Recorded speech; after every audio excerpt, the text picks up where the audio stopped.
The International GT Open celebrates its 300th race here at the Hungaroring, a milestone race in this, the 20th season of the GT Sport Organisation promoted series. The first was back in 2006 at Monza on April the 1st, but it was no April Fool's joke, I'll tell you that. Here we are 300 races later with 29 GT3 cars ready to do battle on this 4.381 kilometre circuit in the Godolo Mountains, just outside the centre of Budapest. A newly revamped circuit as well, with the new grandstand, the new pit building, a stellar setting for this landmark race. The 100th was also held here at the Hungaroring. That was won by Villoy Racing in the Aston Martin with Alvaro Barber and Matteo Mulicelli. And the 200th, that was held at the Red Bull Ring, and that was the first win for Optimum Motorsport when they were running Aston Martin machinery with Ollie Wilkinson and Johnny Adam. Chris Stevens and George Morgan here in the commentary box for this landmark race. And George, one thing we do know, it won't be an Aston Martin winning this race because we haven't got any of them on the grid. But beyond that, we don't know what's going to happen over the course of the next 60 minutes. It's an open book, Chris, and a good afternoon to everyone around the globe as well, tuning in live for a monumental occasion with the 300th race now underway. And no, those tyres aren't attached to the Easterland car like that. That is just how they're currently sitting on the grid. But inside the cockpit is one Christopher Haase having a quiet snooze before we get underway. Impressive performance also from Alex Fontana, but at the end of the day, it was Haase who put in that stellar final run to issue in the top time and grant himself a first fastest position. But yeah, plenty of opportunity here across this grid, and this particular car as well needs it as well. Of course, Tommaso Mosca and Carl Bennett, after a tricky day yesterday, qualifying didn't quite go so well for race one, with Carl Bennett starting in between Ps10 and Ps20 in that neck of the field, where things tend to get a little bit clustered.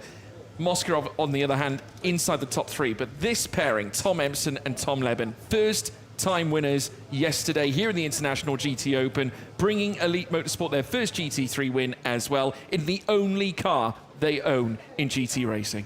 Stellar when you consider they got that car delivered at the end of February. They put it on track for the first time in March, and then here we are in July, and now they are race winners in their first ever GT3 campaign, a team that is steeped in single-seater history in the UK. They go from the second row of the grid with Tom Empson starting that car. Good mix of Pro-Am and Am cars inside the top 10, with the Am pole sitter right up there in 5th position as well, Michele Rugolo, one of the silver class drivers who's taking advantage of the rule for this year, where if you're over 40 and a silver class driver, you can still opt to race in the Am championship. There is our championship leader, Levente Reves, not starting the number 11 motorpark car. It's his teammate Philip Ellis, who's standing in for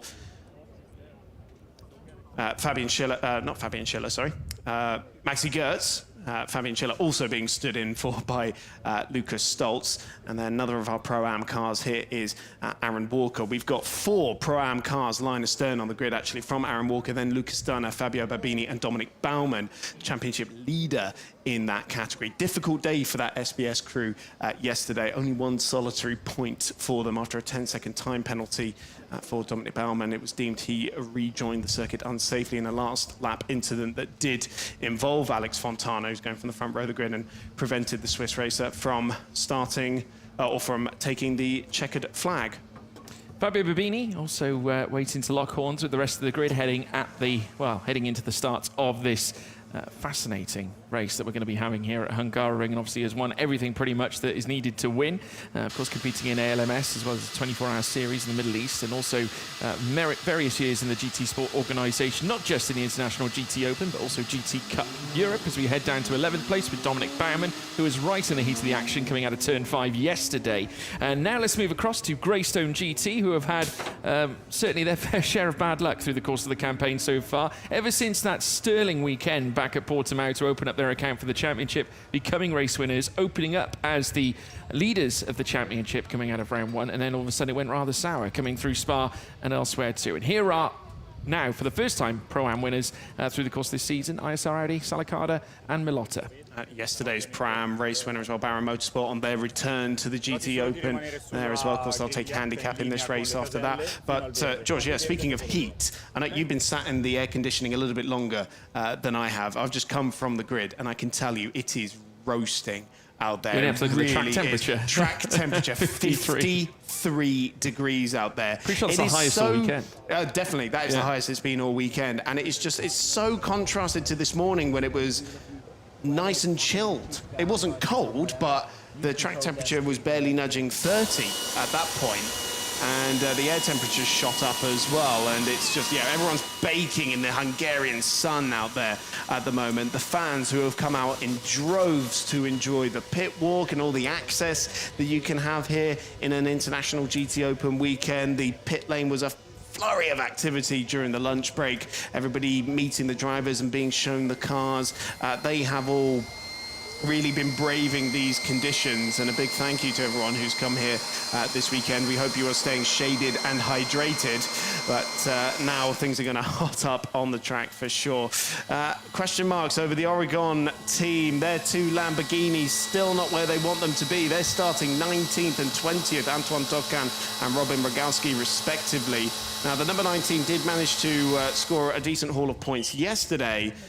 Let's see what they can do from the lower reaches of the top 20. Karel Bash there, just giving some last-minute advice to Marcin Jedlinski. It was Karel Bash with an audacious move on the opening lap yesterday on Max Hesse for the lead in Pro-Am in the middle of that tight and twisty middle sector. Yeah, it was a fantastic move. Just to note as well, that was the first points the Oregon team have actually scored this season with Rogalski. Not the team as a whole, but obviously with the 19. Rogalski in particular. Obviously now with Leonardo Polcini jumping in the car this time around. And obviously Polcini, former winner, his last win was actually at this circuit. In fact, in race 2 as well, back in 2024. But it's going to be a harder task this time to pull off the same exploits here at Hungaroring. But as we take a look with the drone cam filtering through the grid, having we have a sensational view of every single car lined up onto the grid here. As you can see on the left-hand side, the Olymp Racing Ferrari of Christian Korzanowski, Stanislav Jedlinski, of course. Korzanowski, once again, a brilliant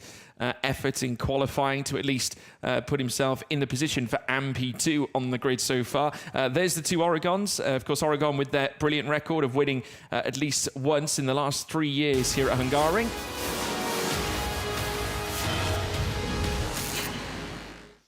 Let's go through what happened yesterday then. So it was Tom Lebon from pole position who led. Levente Reves getting very, very argy-bargy into the first corner, banging doors with Yannick Mettler. Both of those cars were bent. This is that move I was talking about. Karel Bash absolutely sending it on Max Hesse, the BMW factory driver, for the Pro-Am lead. Lebon built himself a nice advantage to hand over to Tom Emson. They emerged in the lead of the race. As the AM drivers took over in the Pro-Am cars, we had the Pro cars making their way through. That was Marcin Jedlinski getting rounded up, and then it was all argy-bargy. Marcin Jedlinski getting spun, or having a spin in the penultimate corner, and then the Ultima Motorsport McLaren going off the road and passing Marcelo Ramirez. He would face a 5-second time penalty for that, but it wouldn't affect the results in the end. James Kell had a little bit more trouble getting around the Get Speed Mercedes. He ran into him at the chicane before eventually getting the pass done down into turn number 12. But up at the front, Tom Emson was untroubled, and it was a first ever GT3 victory for the Toms and for Elite Motorsport. This is what it's done to the championship standings and going into this second race. Levente Reves leads by just 1 point to Simon Riker and Christopher Haase. Tom Emson and Tom Leben nowhere near out of the championship fight just yet. They are tied on points with Zach Meakin and Mikey Porter, our two GT4 graduate driver lineups who were 1 and 2 yesterday. The future of GT racing is very much here in the International GT Open.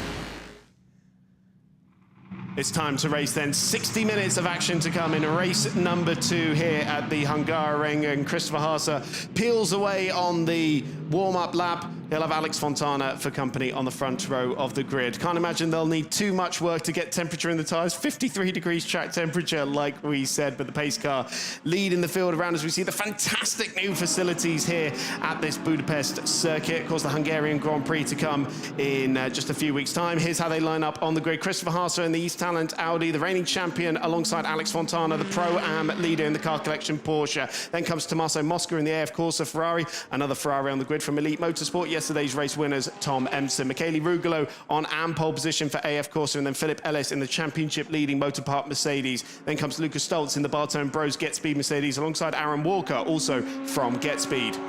On the fifth row of the grid, it's Lucas Dunner, another Motorpark car, and then Fabio Barbini in the Tsunami Racing Team Porsche. Just the GT3 GTs for him this weekend.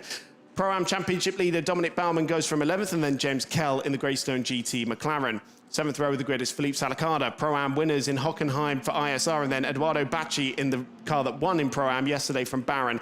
Christian Korzanowski in the AM Olymp ahead of Zach Meakin in the Optimum Motorsport McLaren. Bit of work to do for the youngster there. Then Nicholas Cruton in the final Motorpark car. Amory Bondwell in the BDR Gruppo Prom Mercedes. He goes from 18th. Then the two Oregon Lamborghinis next to each other on the grid. 63 Antoine Dokan and number 19 Robin Bragalski completing the top 20. Marcin Jedlinski, one of the top AM drivers in qualifying. He goes from 21st. And then Alexander West in the Garage 59 McLaren that leads the standings there. Michael Blanchimont for Santaloc, and then Marcelo Ramirez in the Pro Get Speed Mercedes. 25th is Laurent Demeus in another AF Corsa Ferrari, and then Dexter Muller starting the car barn by SPS Mercedes number 54 from 26th.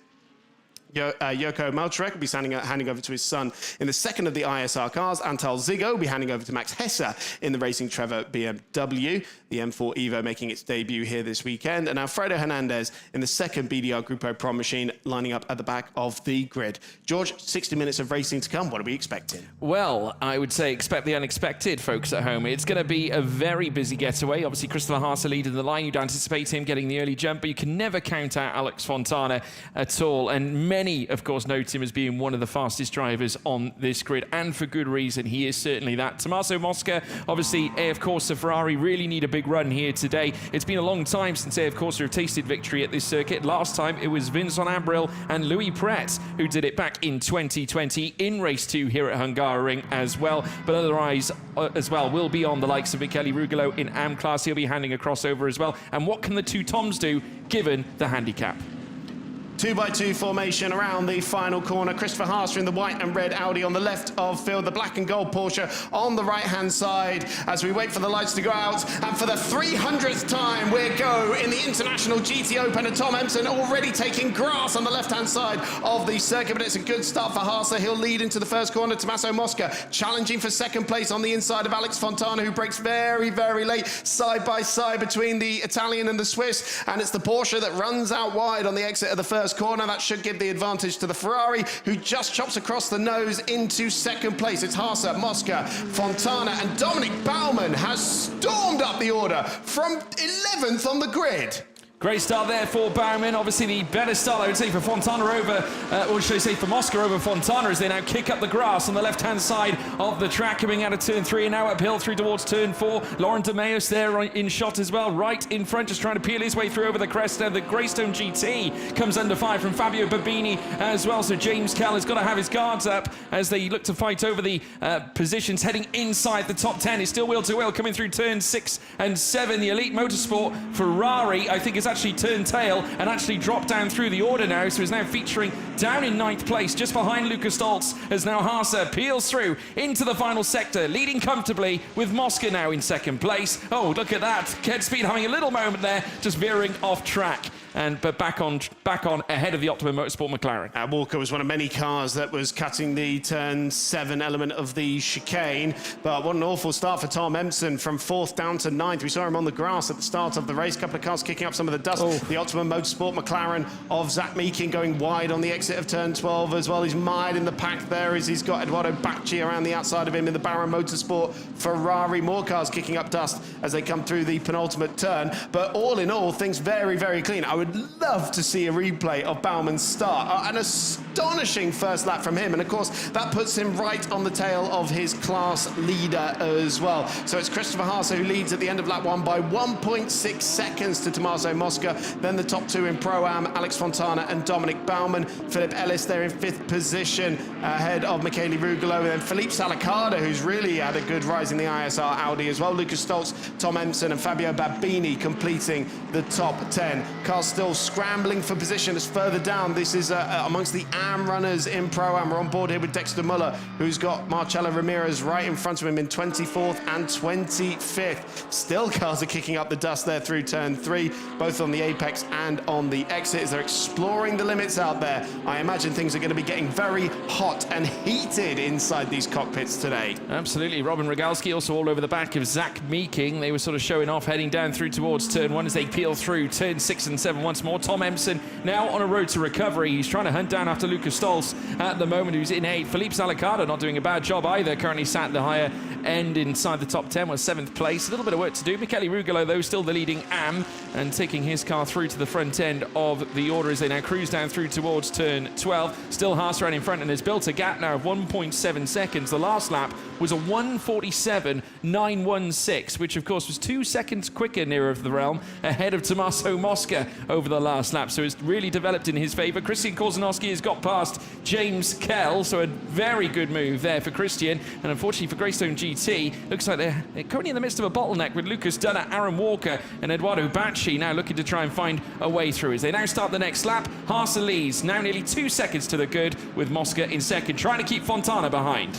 Christian Korzanowski was not very happy with his qualifying performance. They felt like they didn't extract the maximum from the car at all. You see the bodywork scraping against the ground there. For a second I thought we had a couple of unhealthy cars there, but I think it's just the undersides of these cars scraping up against the new tarmac out there. One of the Oregons going very, very wide through the first corner.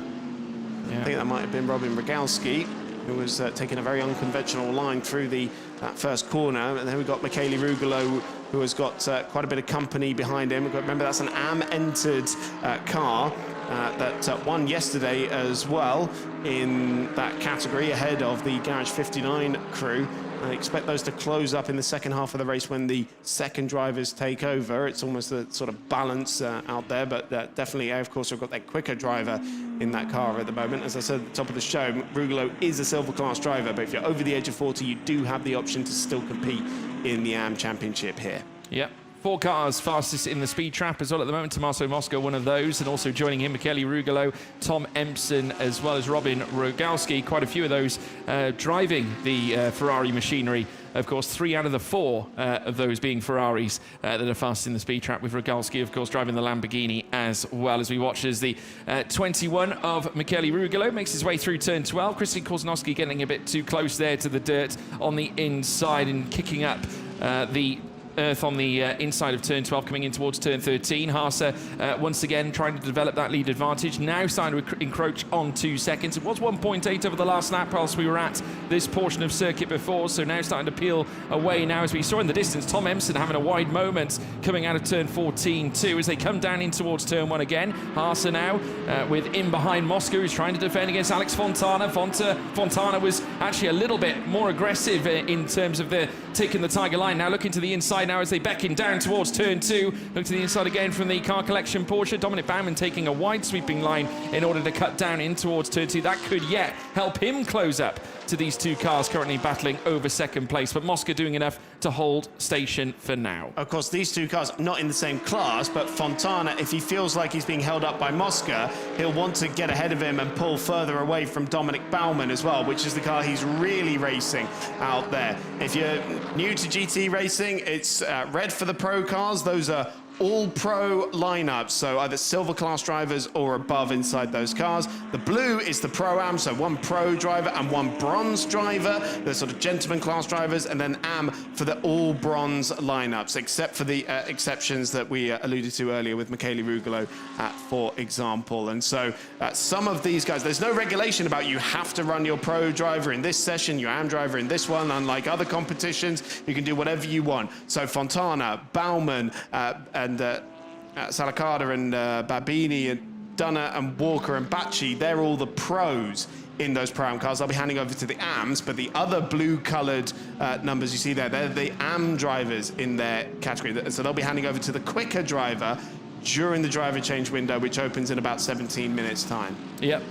70 minutes and counting now. 52 minutes and 55 to go in this race. Obviously a 10-minute shorter race than yesterday's. Now finally Fontana again looks to try and hunt his way into P2. Up the inside now, past Tommaso Mosca in a straight line. That Porsche defeating the Ferrari as they come out of turn 1 again, and Mosca has no chance to return the serve and will drop back into 3rd place. That's an awful lot of grunt coming out of the flat 6, because he dragged straight past him. He didn't really need to do it on the brakes. So flat 6 Porsche absolutely monstering the twin-turbo V6 Ferrari down the start-finish straight. And look how much real estate Alex Fontana has got in front of him now. He'll be putting that to get used to try and gap Dominic Baumann and then give his AM driver Hash a comfortable margin to try and fall into as well. The championship leading car, the number 20 Dominic Baumann car, still has 5 seconds of handicap. So based on your results in recent races, you accumulate additional handicap to serve in the pit stop as well. 10 seconds for a win, 5 seconds for a 2nd place finish. Yeah, Lucas Turner getting past James Kell as well for 12th place. So still Kell dropping down the order a couple of places now. Let's take a look at the replay of the overtake for 2nd place. As you can see, in a straight line, Fontana had Mosca beaten, and then entering in towards turn 1, despite Mosca favouring the up and under coming out of turn 1, obviously wasn't successful, and a cheer from the car collection team behind the scenes. Purple in the first sector as well for Fontana, since he has managed to obtain that straight line speed. I would imagine a lot of that was obtained down that long stretch in towards turn 1, but he's also marshalled in a personal best, and he'll need to, because Haas are now 2.9 to 3 seconds up the road, and the last lap was the fastest lap for Christopher Haas as well. So it's down to Fontana to close that gap back up to help his team when the driver change period comes into play, and Hash will take over the ropes. So now we see them come out of the final corner. Aaron Walker now once again making his way down the straight with Lucas Dunner in hot pursuit of him. Obviously, as we said, Dunner overtaking James Kell. Now Edouard Bacci has passed Kell as well. So Kell down in 15th. It's been a tough start for them so far. I mean, what more is there to say about this Greystone McLaren that just has not had the speed since they won the first race of the season back in Portimao? They just have not been able to show the same vein of form as well. It looked like things were going in the right direction yesterday when they managed to get the podium, but based on what we're seeing right now, it's not quite the return to the top form that we were anticipating. There's Tom Empson there, still in 9th position, looking at the back of Lucas Stoltz, stand-in driver, remember, for Fabian Schiller in the Bartone Bros Mercedes. And we're going to see the move here from Aaron Walker on James Kell, all over the curbing at turn 9. A little bit of elbow rubbing as well. See, Kell did get pushed out there as well. An aggressive move from young Aaron Walker, and that did allow Lucas Dunner to go through as well, and then Eduardo Bacci. So really it was just the floodgates opening, because both McLarens there went wide on the exit of turn number 11 from rival teams, of course, the Greystone we mentioned, and then the Optimum as well. 5-second time penalty coming in for Fabio Babini for leaving the track and gaining an advantage. Now, I don't know if that's a specific incident or repeated abuse of track limits, but he's in 10th position at the moment and 4th of the Pro-Am runners. So that'll be 5 seconds added at the end of the race. Meanwhile, Alex Fontana has gone about bringing that gap down. It's 2.5 seconds to Christopher Haas now. He's just done the fastest lap of the race. Yeah, clean air obviously helping him now, so he can start whittling away at the delta between himself and Haas. So right now it's 2.5 seconds. Remember, it was 3 as now Tom Empson has a look on the rear. Had to take a little bit of a different line away from Lucas Stoltz in front, so therefore has lost a little bit of momentum on the run down through towards turn 2. As you can see, Fabio Babini in the distance, just looking to recapture himself after the 5-second time penalty was issued to him for a breaching track limits, but the Porsche now starting to loom larger on the back of the Ferrari 296 as it makes its way uphill through towards turn 4. Further up, of course, we're catching in picture Philip Salagada, who is now half a second away from Michele Rugolo and a second ahead of Lucas Stoltz. And just look at that, a better line taken from Salagada coming through turn 5. He is all over the rear of the AM leader, Michele Rugolo, at the moment. And obviously just looking to clear him just so he can gain further on the likes of Dominic Baumann and also Alex Fontana. So that's a Pro-Am car chasing the AM car there, but both silver class drivers for 6th position overall in this race. You see Lucas Dunner taking an awful lot of the curbing coming into turn 8 and then 9. This section of the racetrack, it just does not give any rest for the drivers at all. It doesn't let up, and then you've got one short, very short straight and then you're back into turns 12 and 13 and 14 as well, where finally you get a little bit of respite, which I'm sure will be welcome on a very hot day out there. We heard the Euro Formula guys really struggling in their race, and they're only 30 minutes maximum as well. These guys have got to do a similar stint length, actually. Some of them will do about 35 minutes inside the car, depending on who's starting it. Generally, you see drivers come in either at the very beginning or the very end of a driver change window, depending on the pace difference between the two drivers. Some go for a more neutral position, but we'll see all that shake out shortly. But I must say, as much as Tom Empson managed to fall down the order on the opening lap, Lucas Stoltz is not exactly clearing off down the road either, and we know what Stoltz is capable of, former DTM driver, Mercedes factory driver, of course. As this is Baumann falling back into the clutches of Philip Ellis. Now remember, Levente Reves, the second driver in that number 11 Motor Park Mercedes, the red and black machine, is leading the championship by 1 point. Now, of course, as things stand, they'll be yielding that championship lead to the East Talent pairing of Haase and Riker. But a long way still to go in this race. Yeah, still a long way to go. Plenty can still occur. Obviously, remember, Haase and Riker have got to serve the 10 seconds of handicap that, of course, they accrued after the result that they managed to achieve yesterday. It's being whittled down as we now watch as Baumann makes his way through the next right-hander. Fourth place at the moment overall, but more importantly for him, second in Pro-Am. Alex Fontana still working away to try and bring that delta down. Unfortunately for him, Christopher Haase put in a personal best lap over the last time round, so very nearly a whole tenth faster than Alex Fontana. There's Philip Salicata, the Czech lineup, of course, that went on to do oh so well earlier on in the season, managed to capture their first win as a team in the series in class. And now looking to close on the back of Michele Rugolo as we now take a look inside the ISR garage right now, with instructions being issued over the radio to Salicata as he makes his way down through towards turn 1. So these guys are about 2.3 clear of the battle just behind them of Michele Rugolo and Salicata. Fastest lap of the race last time around by Alex Fontana, 1:43.908, but that was still only about a tenth quicker than Christopher Haase, so the gap's still hovering around 2.5 seconds. And of course, Haase's not going to be worried too much about the gap to Fontana because he knows he's handing over to a AM driver in the second part of the race. The gap he really cares about is the one to Tommaso Mosca, the unhandicapped AF Corsa car, because as it stands, Simon Riker, when he takes over that race-leading car, would come out behind Carl Bennett. It would be in the 51 car that currently sits in third, taking over from Tommaso Mosca in a short while. He's very nearly built the 10 seconds to Philip Ellis, which is the third pro car out there. And so looks like Simon Riker will have to do a little bit of work in the second part of this race as it stands. Yeah, in order to cover off the, obviously the unhandicapped Mosca and Bennett, absolutely. Still plenty of time left, though, and I imagine Haase will go the distance on this 8.5 minutes remaining before all three of them will.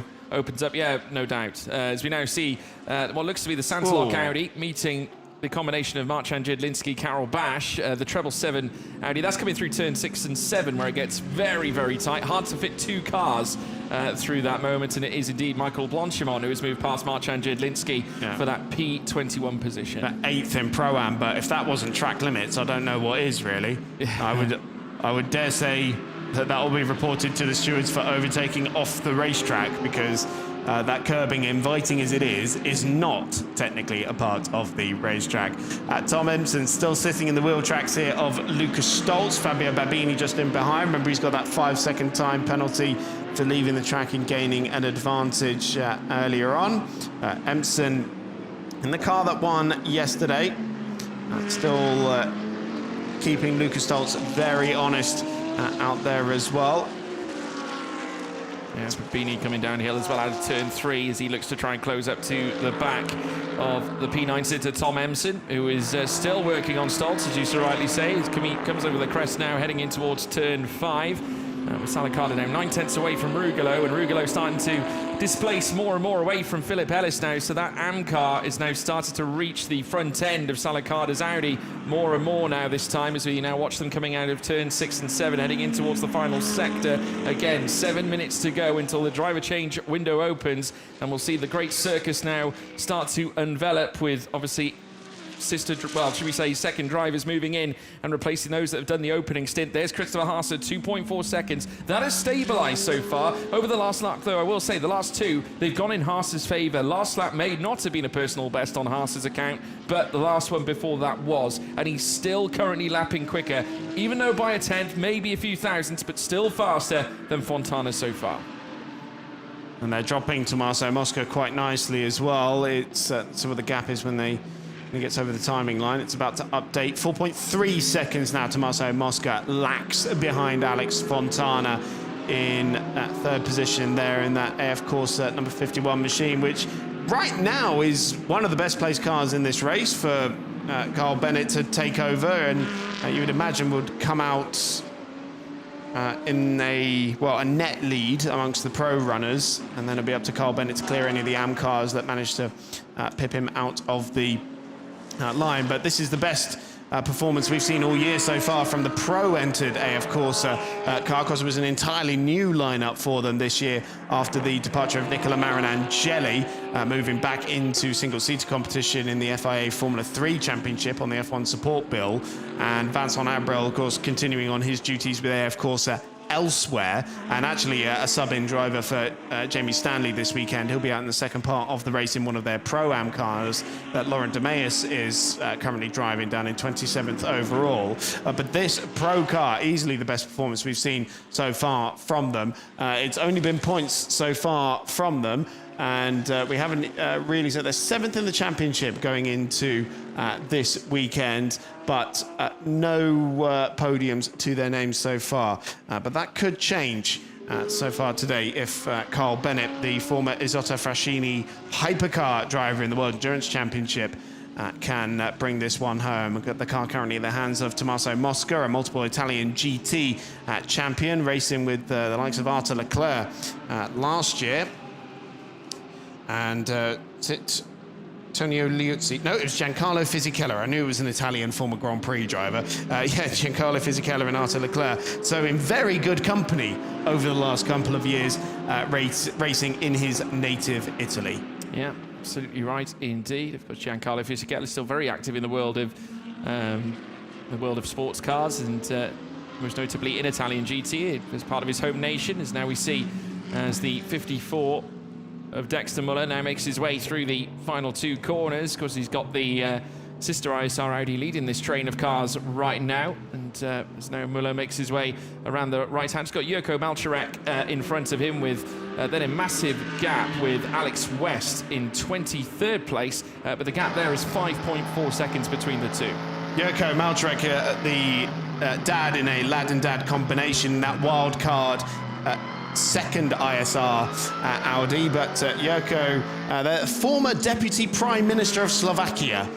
Now, I would get a bit more interested in politics, and I think a lot of people would, if this is how they started disputing things in the House of Commons. Yeah, probably. I was going to say it's probably more peaceful, but I'm not sure about that.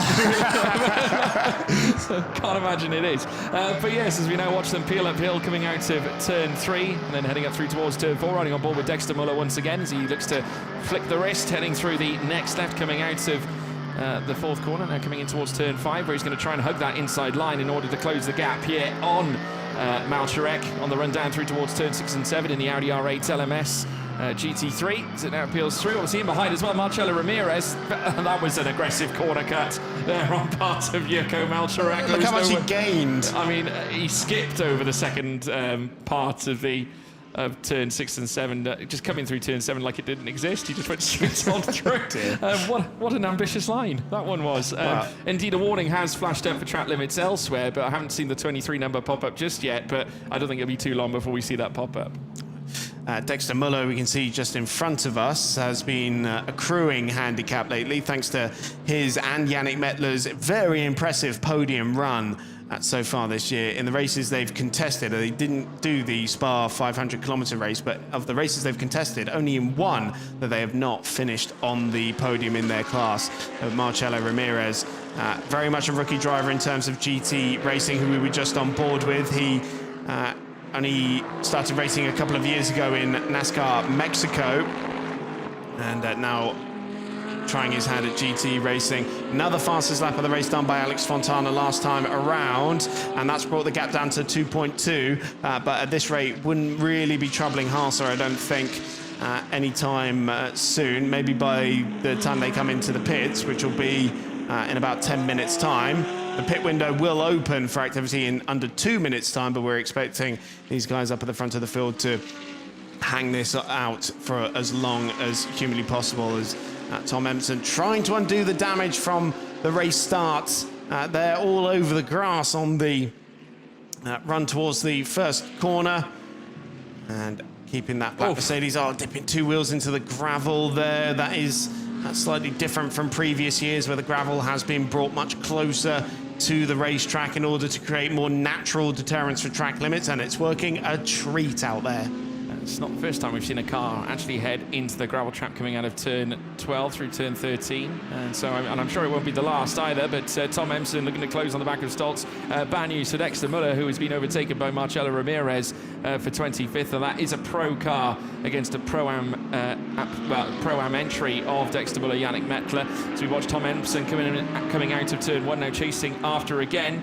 A possible move on Lucas Stoltz as they head down through towards turn 2. Stoltz, though, with enough breathing space in between him and the Ferrari in order to maintain this position. And it's something that he's going to look to maintain as well, heading through to the pit stop phase. Of course, remember Tom Empson as part of that race win that they've already achieved. It's 10 seconds handicap they will, of course, be fielding when we head into the driver change window in just around 20 seconds time. So they've got to have their wits about them. Yeah, it's worth running through that, actually. Is that the pit window is about to open. So it's 10 seconds for the car that is currently leading, Christopher Haase. Also 10 seconds for Tom Empson, that elite car.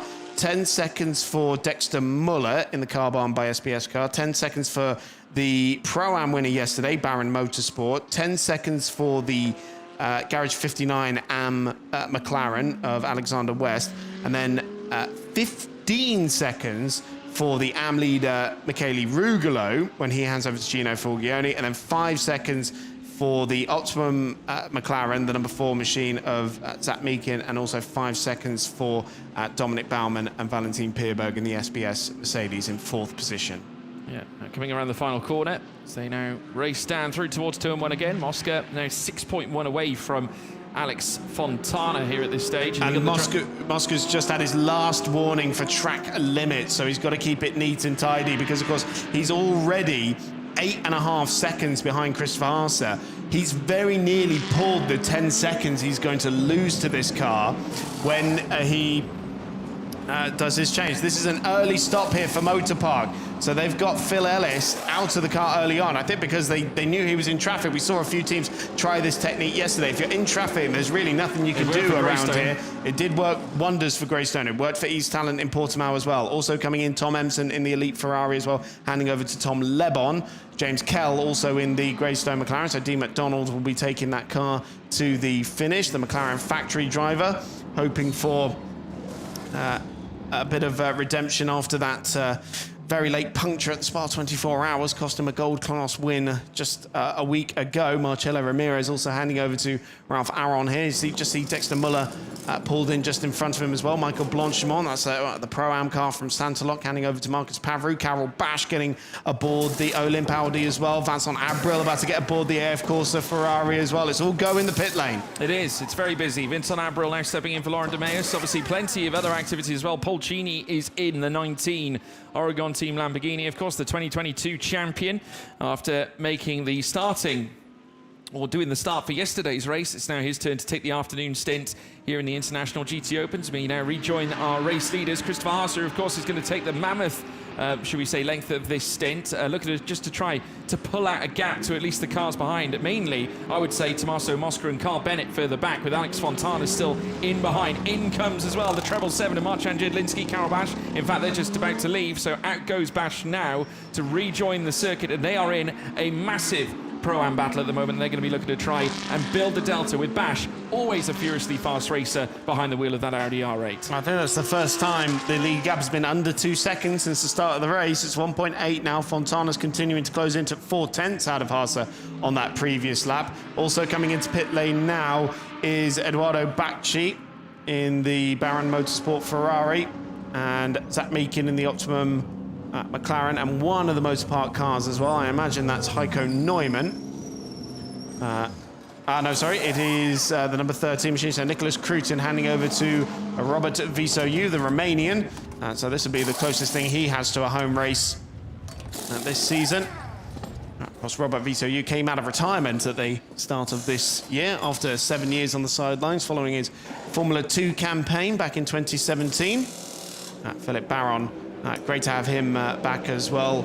And the Baron Motorsport team been waiting for this car to arrive all season long. And I must say the all-black and bare carbon is a very brave choice given the weather that we have. And I was also expecting in 2 weeks' time in Paul Ricard as well, where we usually see air temperatures of about 40 degrees out there. If you're coming to that one, bring a refillable bottle of water.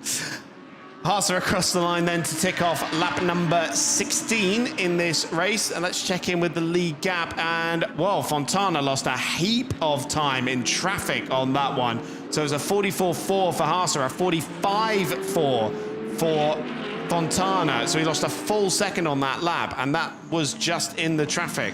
Yeah, it was a little bit more than a second, 1.1 coming off the back of it. Now he's got 2 cars in between here and Haase, so no longer does Fontana have the clear air that he had before, which was enabling him to roll in these really fast lap times. So now the frustration is going to be paramount now. Fontana and the car collection team are now going to ask major questions of this now. Do they remain out on track? Does Fontana try and persist for the overtake, or do they too come in and look for a pit stop to try and get out of the traffic that he's got right in front of him and get Hash out early? So we've got lap traffic here in amongst all this. We've got Robert Visoyu just in front of the number 19 of Leonardo Polcini. Back with us here this weekend as Oregon look to find some answers as to why they've been struggling so much this season. Of course, Lamborghini factory driver after winning the championship here back in 2022, but they're right in front of the second place car, and these are not slouches. These are quick drivers that Fontana is trying to get around here. This is great news for Christopher Haase as he can continue to pull the pin, and he has very nearly pulled 10 seconds on Tommaso Mosca as well. That is going to be the crucial gap when they come in. He's still got another 6 minutes to play with. In comes the AM championship leader as well, Alexander West, handing back over now to Mark Sampson. Yeah. Of course, Mark Sampson's been in rude health as well after Hockenheimring 2, where the results still continue to come.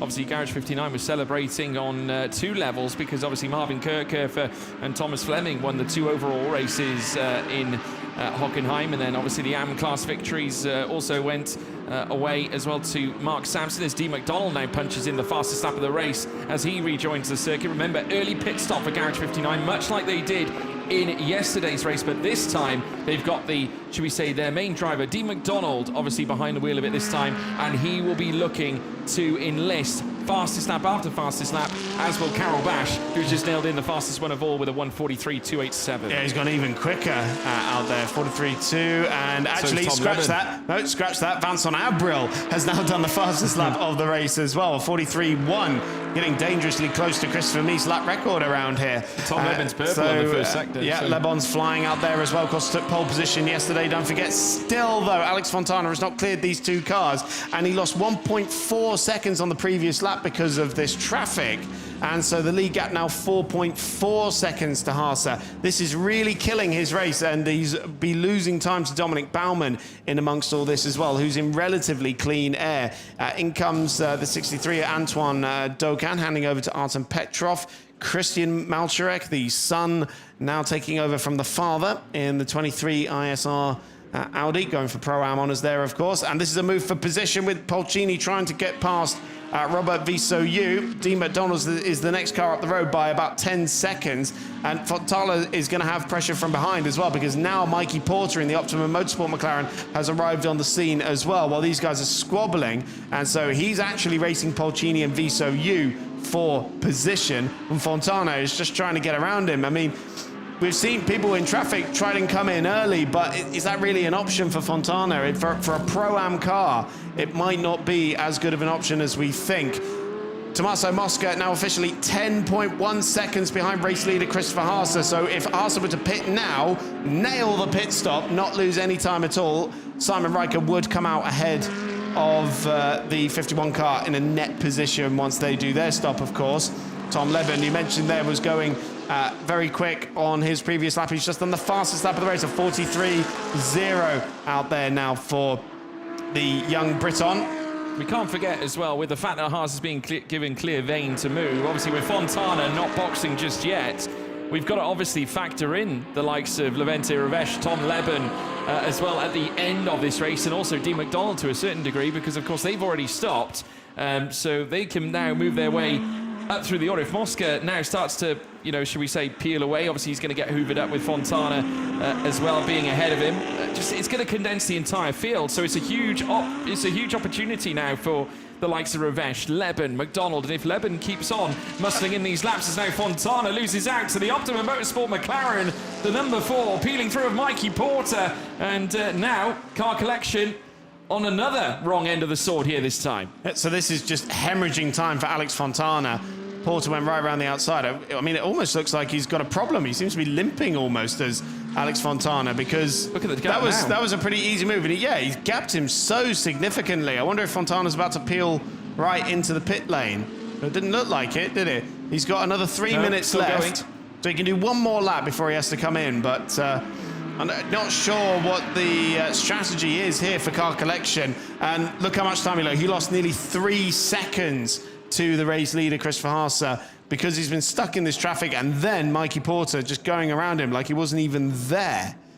I think there's definitely been a conversation on the radio, because there has been a call out by race control that car 19 and 17 should respect blue flags. 19, sorry, of Leonardo Polcini, 13 of Robert Viso-Yu, that they should be respecting blue flags, obviously with Fontana just behind them at that moment. And this is the thing, when you have a shorter circuit like this, you pit and you come out a lap down, but you've still got your own race to be running. They're fighting to get further up the order with their quicker drivers aboard. This is really the catch-22 of it all.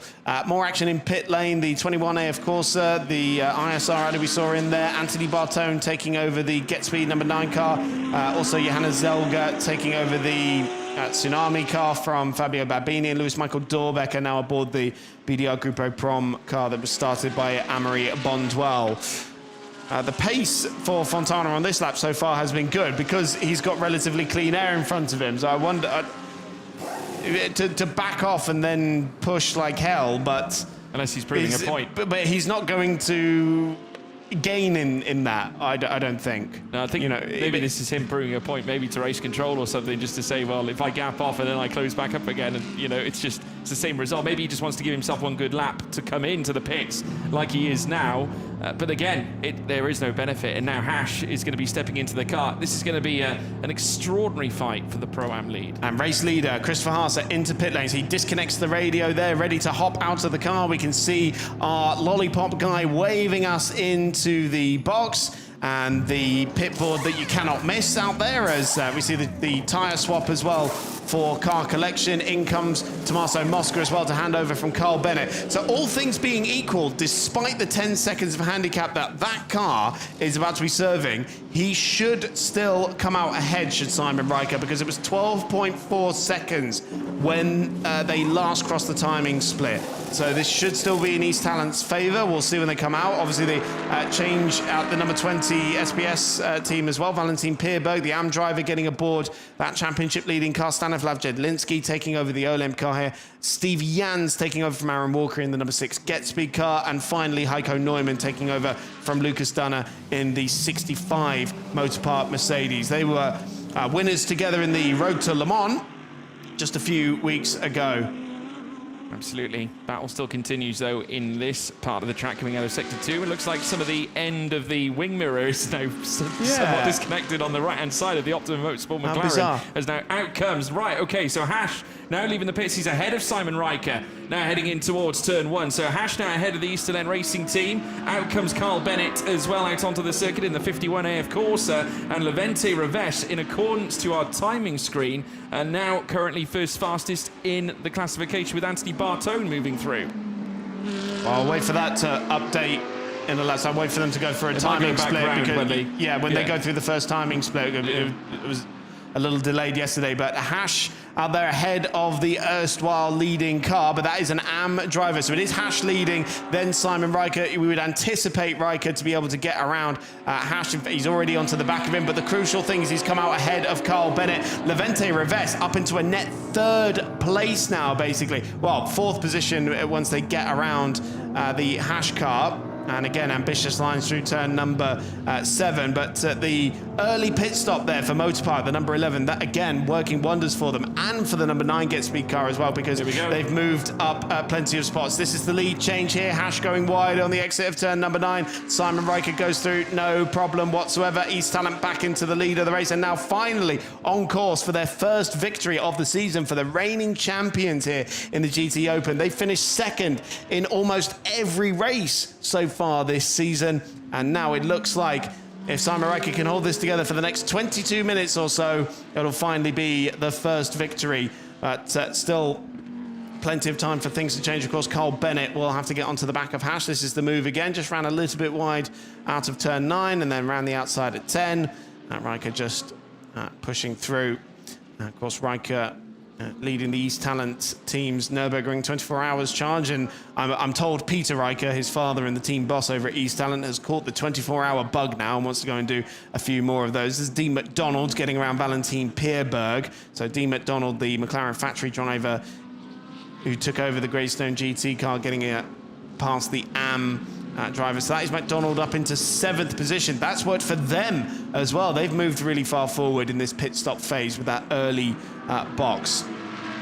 Yeah, so now come across the line now, Riker with the absolute lead. Mikey Porter and Leonardo Polcini now ahead of Robert Viso-Yu now. So the Optimum Motorsport McLaren has not only got himself past Viso-Yu, but he's also got past Polcini. So now it's 13th place. Viso-Yu 8 tenths away from Polcini. This was the moment, I believe. And yes, you can just see there Polcini off the track. Had to go around Stanislav Jedlinski up the inside as well. There's Robert Viso-Yu in the 13th. Had to put the brakes on coming through turn 12. And then through went the Optimum Motorsport McLaren of Mikey Porter.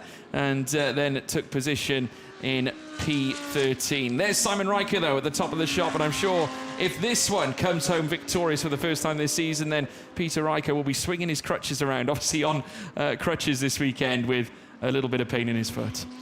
Carl Bennett has cleared Hash as well, so he's up into 2nd position. I know it looks like Hash is falling down the order, but remember the car he's racing are those other blue numbered machines you can see on the timing screen. So Libor Milosa, Valentin Pierberg, Steve Jans, Heiko Neumann and Johannes Zelger. And the gap to them is about 15 seconds or so. So Fontana's given him an awful lot of space. This is where the change happened. Carl Bennett on the inside at turn number 5. And not much argument there from Hash, who's still in a little bit of pain after his monster shunt at Hockenheim, and we were very thankful to hear he was okay after a 26G impact into the wall, breaking for the hairpin in very adverse conditions just a few weeks ago. This houses the potential for Carl Bennett and Tommaso Bosca to nurse to their a very rare podium visit. Of course, this season hasn't happened often for them, but being in the position now where they could scoop up an impressive 12 points come the end of this race now, as we see Carol Bash now on the tail now, going for an auspicious lunge. That is a replay from an earlier moment, as now Bash sweeps his way through. And what looks to be a little bit of a moment there for the Barrett Motorsport car, as it just loses tread and then falls down the order. Yeah, that was Phil Barron. After getting the hit there from Carol Bash. And so that's dropped him a couple of places, cost him a spot to Marcus Pavru. That's over 7th, 8th and 9th in the Pro-Am category, behind quite a few Pro cars and the Am leader Gino Forgione. And he is about also 15 seconds ahead of the next car, which is Stanislav Jedlinski. Next car to line up, Hash championship leader, Levente Reves. Yeah, here at his home circuit, so needs to get past Hash ASAP. He has a look down the inside now, coming in towards turn 12, door wide open. Hash not going to fight this one, and through goes Levente Reves, who now moves up into the top three, and will stand tall on the podium. There's the 77 Alfredo Hernandez, of course, at the rear of the field in 29th position, running wide and a spin through turn 4. And goodness me, very fortunate for Leonardo Polcini that he managed to dodge it in time. And the sister BDR Grupo ProAm of Amari Bonduel moving past as well, heading in towards turn 5. So green flag's now waving at turn number 4, so Hernandez has managed to continue on his way. Simon Riker 4.7 seconds clear here of Carl Bennett, who's now on course for his first podium, as is Tommaso Mosca, of course, their first podium in the International GT Open. So Carl Bennett made the switch over from single-seaters to the prototype world in the Asian Le Mans Series and then the World Endurance Championship, and getting his first crack at GT competition at the end of last year in an absolute racing run Ferrari alongside his father Gregory as well in the Asian Le Mans Series. But his first proper campaign in GT3 racing. Polcini being closed up upon there while Rob VCU needs to try and recover, at least after the little moment they had to split the difference, obviously, with Stanislav Jedlinski in the middle of the circuit. Max Hesse now moving past Jedlinski as well for 24. So that's the BMW M4 now moving up a place for Racing Trevor. As yet a little reminder there of the category colours if you're joining us for the first time. Of course, red being Pro, blue being Pro-Am, and Am in green as well on our timing tower. Ralph Aaron now moving past Gino Forgione. He moves up into 21st position now as the timing screen updates. Through the left-hander now, this time from number 4 of Mikey Porter, currently 5.6 away from Johannes Selger. It's going to be a really difficult mission now for cars 4, 19 and 13, obviously all representing in Pro class, with a severe run of Pro-Am drivers currently strung in front of them also, and the same can be said as well for those Pro-Am runners who currently sit in Ps 8 and 12, because they've got to try and close up to Hash, who's all the way up the road, and with cars in between, it's going to be tough as Hash now gets overtaken by Anthony Bartone. I think they are closing in as well, because that gap that was 15 seconds is now 9 seconds between Hash and Libor Milotta, the next Pro-Am car. So Bartone finds his way through into 4th position. Tom Leben will be the next car to pass him here down the inside into turn number 2. So he's not putting up any kind of a fight. He knows this is not his battle out there against much more experienced drivers, hence the class differential there. And so Hash just focusing on the Pro-Am win, going for their second one of the season with Alex Fontana, going all the way back to the first meeting of the season in Portimao. It's been a bit, I want to find a better word than crashy since then, really, as a kinder word. To be honest, because had some punishment the races in Hockenheim were a little bit difficult. There was a spin in race 1. There was a spin yesterday for Hash as well. He said, just want to not crash a car and then get it to the finish and do a good job. And he's doing that at the moment, doing what he needs to do. Dean McDonald, the next car behind him. See if Tom Leben can mount a challenge here on Anthony Bartone and get that elite car up into 4th position. And we'll also wonder if Levente Reves can mount a challenge on Carl Bennett as well. 5-second time penalty coming in for Carol Bash, and that is for the contact we saw with Philip Barron. And a move up the inside from Dean McDonald, so he's cleared Hash now. So Hash has only got Pro-Am cars behind him at the moment. Libor Milotta, of course, representing ISR Audi also for the battle. There's the 23 that's currently out of position. That's a lap right down. Yeah, Malcharek behind the wheel of that one. Christian Malcharek, as now they make their way down through towards turn 1. Car trouble 7, 5-second time penalty for Carol Bash. So there you go. Just a quick update for you all at home as Dean McDonald goes into 6th place, confirmed as he crosses the stripe, as now Tom Leben once again looks to advance his charge on Anthony Bartone, now coming through turn 1 in the Elite Motorsport number 17 Ferrari on the run down through towards turn 2. Can he open the door? Not quite. Bartone doing enough to certainly defend the place for now as the Mercedes-AMG GT3 holds its line through the outside. A very tight line though for Bartone, and a better one on offer here potentially for Tom Leben as he sweeps uphill. Very narrow though as he creeps over the grass. Side by side as they come up through towards turn 4. Leben opening up the throttle, and through he goes. It's a 4th ahead of Anthony Bartone, who's now reduced to 5th place as they venture around turn 5. They're going to have to clean out the radiators on the left-hand side, aren't they? That's the second time that car has been on the grass, and very akin to what happened with the Optimum Motorsport McLaren yesterday when I think it was Mikey Porter was getting very aggressive at that part of the racetrack as well. Very brave stuff on the grass. It'll be very dry out there, so there are no worries about spinning the car, I'm sure. But on the inside at turn number 4, great move there by Tom Leben to go up into 4th position, and it's great to see no fear from our either of our GT4 graduate cars, across the Optimum and the Elite entries, both in their first year of GT3 competition, stepping up from the lower classes. So Leben now 4th, Anthony Bartone in 5th. Dean McDonald should be closing them down as well with his pace. 12-second time penalty for car 26 for less time, the handicap. So that's a rough visit there for Marcus Pavarud and Michael Blanchimont for Santalok. So they're going to receive 12 seconds of time penalty to be added to the race time at the end of the race. I'm not sure how they've done that, because they didn't have any additional handicap to serve, and so they really only had to just serve the minimum pit stop time. And usually that penalty is how much you missed it by doubled. So by that logic, they missed it by 6 seconds. 6 seconds, sorry. Not 6 minutes. Yeah, that would be quite astonishing, wouldn't it? So look at this. Ralph Aron all the way down in 21st place. Didn't expect to be saying that this season, as we have Artem Petrov, Marcus Pavarud, Philip Barron, and then the Mercedes factory driver, Ralph Aron, fighting over 18th place at the moment. And in fact, that was Marcus Pavarud very nearly losing the place to Philip Barron, who's on the attack. That is for Pro-Am position, 8th and 9th, currently being disputed between the Audi and the Ferrari. And we're going to see a moment here with the Santalok car. Now, was this when Artem Petrov went through? Well, Pavarud tried to make a move on Petrov. They rubbed shoulders out there, and Petrov managed to stand his ground and not yield the spot. The Audi runs out wide on the exit of turn number 9 and very nearly opened the door for Philip Barron to go through. Oh no, that's Hash, the Pro-Am leader, off the road again. Here we go, it's on the exit of 9 again. That's been a bit of an action spot. There's no grip out there, and he's found it out very quickly and into the Armco barriers.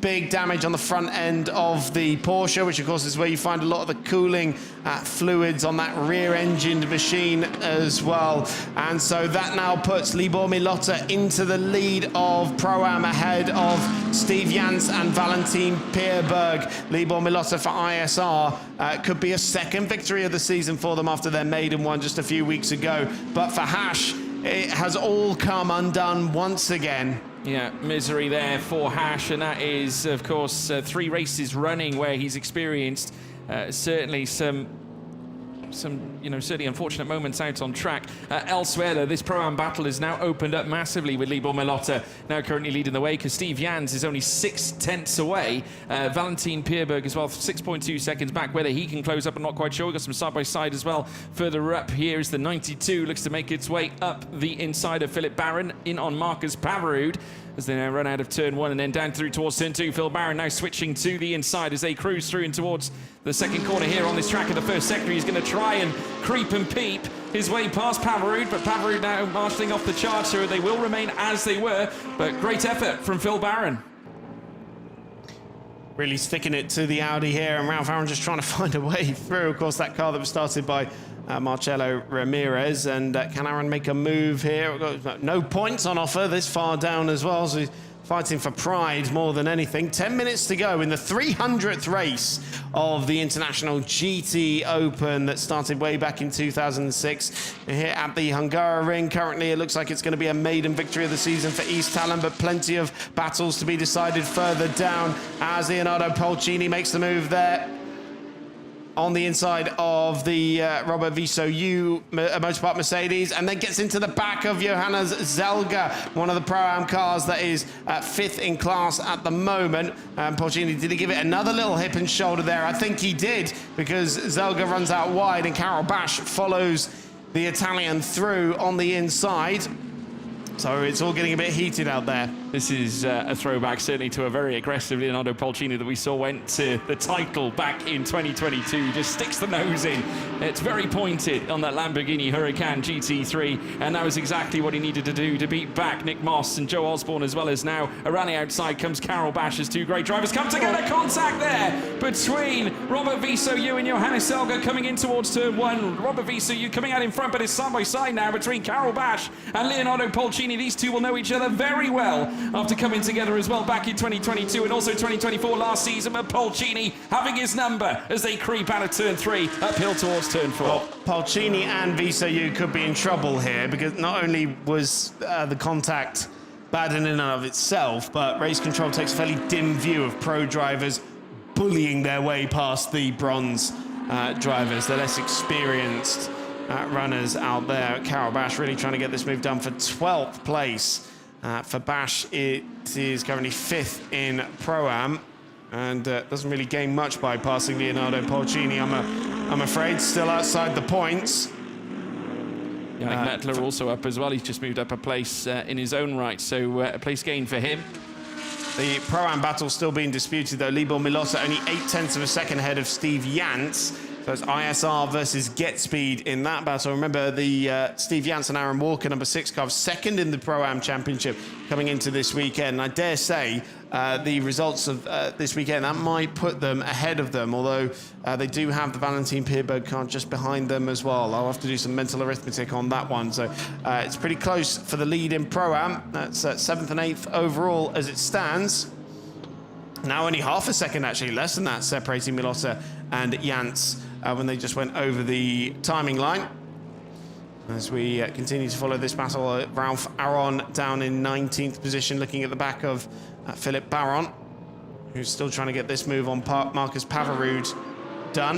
You can see they're closing up on Lewis Michael Dorbecker as well in the gold, number 28 BDR Grupo Prom run Mercedes in 15th position. Johannes Zelga's come into pit lane, so those little nudges and the fairly big whack he received as well have obviously done some serious damage to that Tsunami car, as Dean McDonald getting very racy here against Anthony Bartone for 5th position overall. The Greystone GT McLaren putting the pressure on the Bartone Bros Mercedes. Bartone shuts the door very firmly going through turn number 11, and McDonald's going for a top 5 place here as he looks towards the inside now down into turn number 12. Very, very tight. Again, they rub shoulders. Bartone gets squeezed out wide, picks up a little bit of gravel, but McDonald goes through into 5th place. Very feisty moment there between the two of them, obviously ripping paint off each other's car. But the Mercedes AMG falling foul to the McLaren 720S GT3. Let's have a look at this again. Later on to the brakes, Dean McDonald coming into the apex of turn 12. There was an avenue, though, to make the move, and he went through it. And unfortunately for Bartone, running off wide and eventually capturing the gravel trap. But certainly strong arming one another coming through the final sector. And the Viso-U and Zelga incident is under investigation by the stewards. So Robert Viso-U might be slapped with the penalty. He was the one making the dive on the inside. Yeah, down at turn 1. Simon Riker now 9 seconds to the good on Carl Bennett, looking very much in control out there at the moment. Big for the championship at the moment, obviously. With very big, they would take the lead. They would, with Ravesh down in 3rd place, obviously at the moment 3.4 away from Bennett as well, and a huge opportunity here for the combination of Mosca and Bennett this season to pull out all the goods too. Is now the 63 of further back, the second of the 2 Oregon Lamborghinis. Now Rolf Aaron once again had to look around the outside, trying to move his way up the order ahead of Phil Barron, who promptly holds position in 18th. Still trying to chase after Artem Petrov, and now another look around the inside as well. I mean, Phil Barron has been really threatening poor Petrov throughout the entirety of their second stint so far, but Petrov somehow, some way, defending the place. 5-second time penalty for Robert Visoyu. That was a very quick turnaround on that decision. I doubt they really needed to look at it that much, to be honest. So Robert Visoyu in 14th position, taking a 5-second time penalty. That'll drop him a few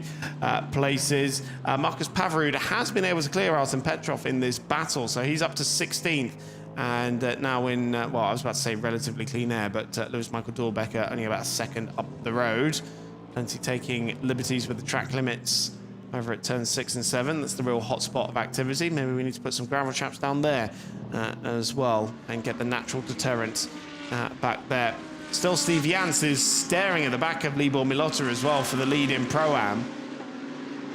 But at the moment, it is still the ISR Audi that leads that category. In AM as well, it is still the AF Corsa car. This is for the lead in Pro-Am, with Steve Jans now making that move down the start and finish straight. They're trying to get around the Olymp Ferrari as well, but this is the change for the lead in Pro-Am, with Steve Jans going through on the inside of the first corner and lighting up the rear Michelins. There was Libor Milota on the exit of the first corner, trying to get the power down to fight back on the outside line, and he is going to try and take that one back, but bails out of that one, and Steve Jans takes the lead of Pro-Am for Get Speed in a move that could give them the Pro-Am lead in the championship. Yeah, fantastic move there from Steve Jans, who is very well adjusted to this series, raced here over multiple occasions, and another fantastic move for him to help his team as we now take a look at our race leader, Simon Riker, now 9 seconds to the good up the road, and Tomasko Mosca and certainly Carl Bennett looking good value for their first podium of the season. I was going to say as well, so Gino Fulgioni still leading in AM, 10 seconds ahead of Mark Sampson, but lapping 2 seconds slower at the moment. So, and that gap's continuing to come down. It's now 9 seconds. I think Sansom is going to run out of laps before Fulgioni runs out of gap, though. Yeah, I think it's going to be too little too late, I think, at this stage. I mean, at the end of the day, it's 9 seconds between the two, which needs to be closed up. We've currently got just under 3 minutes to go, 2 minutes and 3/4 to go, I should say, at this stage, with them now making their way down through towards turn 1. Mikey Porter now up into 9th ahead of Valentin Pierberg, so there's now a gulf between P8 overall and P10, or should I say Pro-Am P2 against Pro-Am P3. Carol Bash now ahead of Leonardo Polcini as well into 12th too, so there's been movements there, and Pavrud is past Dorbecker for that 15th place as well. So there we have it, places being adjusted right through the course of the timing screen, as once again Tom Leben looks to try and masterclass a move past Ravesh for a second podium this weekend. So this is for the last spot on the podium, 2 minutes left on the clock here. Tom Leben running out of opportunities, but trying to make it a podium finish to follow on from his win yesterday. And Ravesh doing everything he can to score as many points as possible. He already knows he's losing the championship lead, I'm sure, with the car that was only 1 point behind him in the championship on course for victory. Came into his home round as the championship leader, but he will leave here. Oh, hello, that's Carl Bennett, the second place car, getting very squirrely, trying to round up the Alfredo Hernandez car. And he's only 3.3 seconds ahead of this battle for third, so he needs to be careful. One mistake like that, and that P2 could be all undone, and it could yet hand a better podium place for Ravesh, and also, for the same time, Tom Leben, who will be looking to chase a second one this weekend as well after the victory yesterday. But I have to say, what a hallmark this has been for the young drivers coming through, with the likes of Ravesh, as well as Tom Leben, Tom Empson, and obviously further up Tommaso Mosca, and also Carl Bennett alongside him in second place, as now Simon Riker comes down through towards turn 1. 10.1 seconds now to the good. Last lap was faster than Carl Bennett. Obviously, we saw the mistake by the 51 car, and it's done damage of 1.3 seconds, therefore blasting it outside the spectrum of 10 seconds now. It's 10.6 as our race leader makes his way out of turn 2. On the final lap now for Simon Riker, he's less than 4.3 kilometers away from his first victory of the season. Have to go back to, I think it was Red Bull Ring last year, their last win. I think so. Out there. And Carl Bennett now on course as well for a first podium here in the International GT Open. Tommaso Mosca watching on there as well, eagerly anticipating that car over the line. The only question is who's going to be joining on the podium. Will it be Levente Ravesh or will it be Tom Lebon? He was only 0.2 of a second back, but this season where East Talent, after defending their after winning the team's championship a couple of years ago, then the drivers' championship last year. They're looking to defend that title and do it in style here. The battle for the last spot on the podium coming through the middle sector. Tom Leben really running out of opportunities. We're talking about 10, 12 or 14 here, really, and those are difficult places to make a move, but he pulls out to the right-hand side. We'll see when he comes through. Meanwhile, here comes Simon Riker. It's been second place for so much of this season, but in the 300th race for the International GT Open, it's a first victory of the season for Simon Riker and Christopher Haase, and with it, the championship lead. Jubilation in the East Talent Garage, and also at AF Corsa as Carl Bennett and Tommaso Mosca take their first podium finish in this championship. Levente Reves just hangs on to the podium to the tune of less than 0.4 of a second ahead of Tom Lebon. Fantastic moment for Simon Riker and Christopher Haase, and we can see what that late move meant, and recalling as well. Now we saw the dragon. We saw the dragon. Fantastic. Carl Bennett, of course. the dragon, the Thai American driver, of course. It's been a long time since, obviously, AF Corsa have managed to celebrate, a big performance here at Hungaroring. Obviously, we mentioned the win back in 2020 in race 2, where Vincent Abril and Louis Pret went on to take victory in race 2 here at Hungaroring for AF Corsa. But that is a fantastic moment for Carl Bennett and also Tommaso Mosca. Of course, Bennett himself, you can imagine the confidence being hit, that they have been so consistent through the course of the campaign, with a fantastic effort as well in Portimao after ramping home 4th in race 2. And of course, that was recorded as their best result for the season. Obviously, they did take 12 points away back at the Spa 500 after obtaining the position of 5th, which of course double points then are applied then, which gives them 12. But Portimao race 2 was their best performance of the season. This, I'm sure, will taste so sweet and could mark a U-turn for them, and very much a confidence-building event. Certainly could be a momentous occasion for Carl Bennett and Tommaso Mosca. Let's go through the results then. It's a first victory of the season for Christopher Haase and Simon Riker. A first podium for Carl Bennett and Tommaso Mosca. Levente Reves losing the championship lead alongside Phil Ellis there in 3rd position. Tom Lebon just missing out on the podium alongside Tom Emson. Dean McDonald and James Kell up to 5th in the end for Greystone. Anthony Bartone 6th across the line alongside Lucas Stoltz. Steve Jans with that late move for the lead in ProAm alongside Aaron Walker takes victory for Get Speed ahead of Team ISR, Philippe Salacada and Libor Milota. Then the Optimum Motorsport McLaren of Zach Meekin and Mikey Porter. And then Valentin Pierberg and Dominic Baumann completing the ProAm podium. Team Motorparks number 65 car just missing out there. And then Oregon number 19 ahead of Karol Basha, Marcin Jedlinski. BDR Group Pro Prom in 14th. Robert Vissoyu down to 15th in the end after that 5-second time penalty ahead of Antoine Dokan and Artem Petrov. Ralph Aron trying to get inside the top 20, did manage to do so in the end. Gino Forgione and Michele Rugolo take victory. That came down to a few tenths of a second as well, ahead of Mark Sampson and Alexander West as well. But it's back-to-back victories for AF Corsa in the AM category. Marcin Jedlinski and Christian Korsanowski also bringing home a second podium of the weekend as well as the Garage 59 crew. But I believe that will leave them tied on points at the head of the AM Championship as well. Again, I'll get the calculator out, but the celebrations in Parc Fermé here for Simon Riker. A big embrace with the East Talent team after a great performance there. A brilliant start to the race, and that was won with Christopher Haase's stellar first stint, pulling those 10 seconds to Tommaso Mosca. Absolutely crucial to negate the handicap that they have accrued with all their second place finishes so far this year. It's been 4 times second place in, 6 races? And now on the 7th try, it is finally the victory for Simon Riker and Christopher Haase, and new championship leaders as well out there, just handing over the helmet and the balaclava and the earplugs over to his mechanics so they can go and get the photographs. Christopher Haase there, who was so surprised, it seemed like, after his pole position this morning by half a second, and just so grateful to the East Talent team, which has kept him racing after his Audi contract expired, of course, at the end of last year. He went out with a bang, winning the GT Open Championship with Simon, and I think just so grateful to still be racing and still be successful as well. Top three in the 300th International GT Open race, Levente Reves and Philip Ellis for Team Motorpark. Third in race 2 in the Hungaroring. It's the first podium of the International GT Open for Carl Bennett and Tommaso Mosca in the number 51 AF Corsa Ferrari 296. But 10 seconds up the road, for the first time this season, Simon Riker and Christopher Haase, the reigning champions.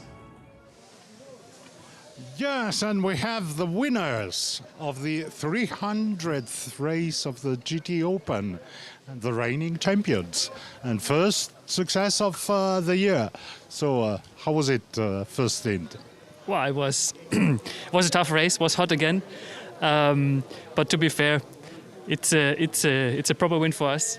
We started on pole. We had the pace. I think the car has been amazing. So many spectators here. So to be honest, just a wonderful feeling, and that's why we do motorsport. Absolutely. And Simon, you had to finish the job, but no major issue. No, but you could see also my stint car was so perfect, like a rocket ship. This was just incredible. And I said already the Easterland rocket ship. And yeah, we will fight for this title again. We are the reigning champion, as you said. And we made a little bit of history by the 300th race of GT Open. Absolutely. Well done, guys. Thank you. Thank you. Thank you.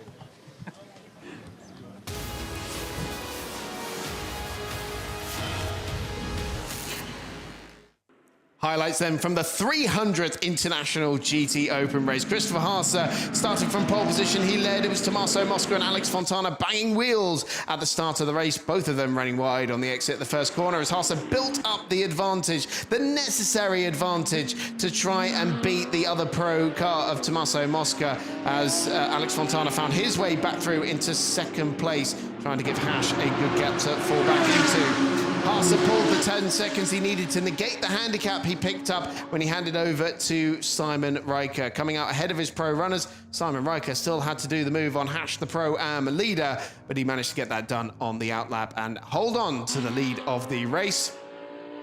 Hash ended up with a few pro cars in his mirrors. They found his way through, and Tom Empson finding the grass, and Tom Leben was also finding the grass there on the exit of turn 4 in his battle with Anthony Bartone for a top 4 spot. But dramas for the Pro-Am leader as Hash went off the road and giving it to Team ISR at the time. It would change over to Get Speed later on as Dean McDonald banged wheels with Anthony Bartone as well. That was investigated but not penalised. It had been second for 4 times this season, but it was the first victory for Simon Riker and Christopher Haase in 2025, the reigning champions on top in the 300th race of GT Open. This is what it's done to the championship standings then.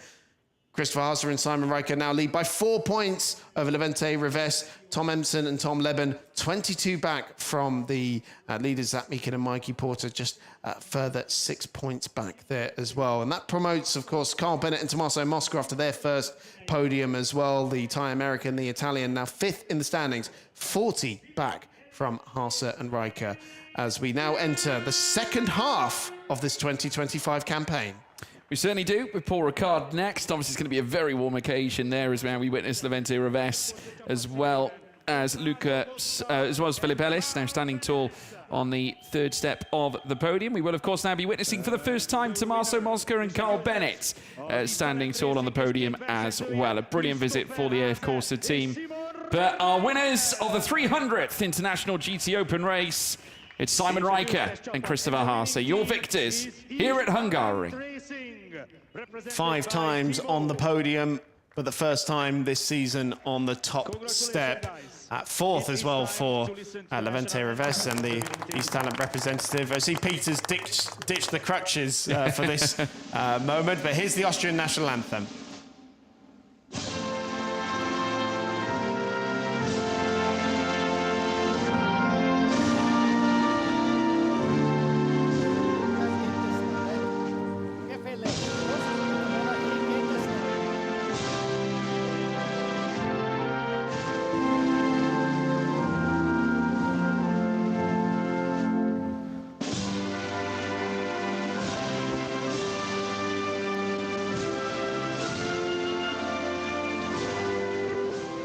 Big applause to our podium finishers. Huge congratulations to East Talent Racing, our new championship leaders, Christopher Haase and Simon Riker. Is Christopher Haase checking his text history? I Time mean, for a goodness selfie. me. Yeah, okay, time for a selfie. What phone call was so important, Chris? Goodness me. So, fourth podium of the season for Levente Reves, and great for Philip Ellis. Joining us here this weekend, standing in for Maxi Gertz as he races at the Norris Ring in DTM. Great moment here for the AF Corsa boys, Tommaso Mosca and Carl Bennett. Their first trophies in the International GT Open being presented there by Jesus Pereira, the CEO of the GT Sport organisation. But now the winners' trophies, the first ones of the season for Haase and Riker. And as Simon said, they are fighting for this championship, defending the driver's crown and proving that the Audi R8, she's still got life left in her yet. Definitely has. Jesus Pereira, of course, the CEO of GT Sport organisation, presenting the winning team's trophy as well to East Talent Racing. And a proud moment for them. Obviously very significant at this now very sensitive point in the season where it's these final steps, and there'll be 4 to take now with Paul Ricard, Red Bull Ring, Barcelona and Monza, with one more GT Open 500 event being featured at the Temple of Speed at the end of the season, which it's going to be one hellacious run to the checkered flag of the 2025 campaign. It's going to be a monumental battle. I certainly don't think we've seen the end of Levente Reves just yet. Obviously now just mere fragments between them in terms of points, and also elsewhere. We'll have to wait and see as to whoever else crops up, and not to mention the other class battles as well in ProAm and AM. It's going to be a mouth-watering display. Certainly is, and well, to think East Talent have just bagged themselves another 10 seconds of handicap, so that will make Paul Ricard very interesting indeed as well. Way to put a won't dampener on it, Chris. Well, I was never known as the optimist. You see the ISR drivers down on the left-hand side, Libor and Philippe. Yeah, also celebrating just their podium. a little bit of an OTA. Obviously, it's probably useless information in some ways, but kind It of often nice. is, but yeah, go for it. Yeah, but in a sense that Philip Salicard and Libor Malotta are actually registering their first overall points this season as well, as a whole in the championship, after finishing where they did inside the top 10, after finishing 8th. So 3 points going their way. Yeah, so just to explain, the top 10 overall scoring points, they've obviously scored points in their class, but of course, there is no individual pro championship either. The pros fight for overall honours. So take Mikey Porter, for example, who's finished 9th overall, 2 Pro-Am cars ahead of him. He doesn't get the points for 7th of pro. He gets the points for 9th overall. But we move on to the Pro-Am podium, and it's Valentin Pierberg and Dominic Baumann on the 3rd place. Their podium run continuing. It is their 5th podium of the season for them. For ISR, very nearly a 2nd win there for Libor Malotta and Philippe Salicard, but it is a 2nd podium finish of the season. And now for Steve Jans and Aaron Walker, a 3rd victory in the Pro-Am category this season. And I believe that will give them the championship lead as well going into Paul Ricard, as the Michelin representative, hands the 3rd place trophies to Valentin and Dominic. And great to see also Team ISR. I believe that's the president of the Hungaroring handing out the 2nd place trophies there as well. And obviously to the more local entry, the Czech outfit has been racing in Eastern Europe before joining the GT Open field last year. Great moment there for young Aaron Walker. Is he 19 yet, or is he still 19 this year he turned. The young man from Hereford. They've actually moved ahead of, they've actually jumped Robert VCU, Nicholas Cruton overall as well in terms of the championship too. So, you know, whilst obviously overall's a different challenge, you know, it's still nice for them to make progression against some pro drivers.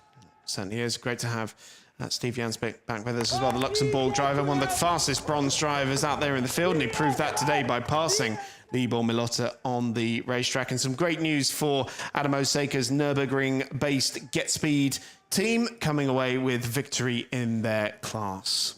Yeah, Next up now is the turn of Am, and of course Alexander West marking a return. Not this time on the top step, of course, finishing second with Mark Sampson here this time, but it will be Gino Forgione who will be returning to the top step this time around, and great to see him back as well in the series as he'll now march his way onto the podium step with Michele Rugolo alongside him, of course, alongside the likes of Miguel Ramos and also Andrea Montemini, one of the legends of the championship, is Michele Rugolo, one of the longest serving ones as well, a former champion in his own right and multi-time race winner in the series. Mark Sampson, with a big smile on his face, looking good value for the AM title this season. I believe Mark Sampson is now tied on points with Michele Rugolo and Gino Forgione, because they finished 1-2 in both races and they were 2 points behind. Actually, no, sorry, that should give the AF Corsa guys a 2-point advantage, I think, in the AM Championship, because it is a 4th victory of the season for Rugolo and Forgione, 3 in a row as well. So Hockenheim race 2 and both the races here this weekend. So really strong stuff from then. For Mark Sampson, it's second place in both the races so far this weekend, and a 3rd consecutive podium as well for Stanislav Jedlinski and Christian Korzanowski. So great battling all the way down the field. A pose for the photographs there. Certainly a great weekend for AF Corsa in terms of their AM Championship, and they'll be celebrating that one for Gino Forgione and Michele Rugolo, I believe, our new championship leaders in AM. That's all from the 300th race here in the International GT Open. We head next to Circuit Paul Ricard in 2 weeks' time.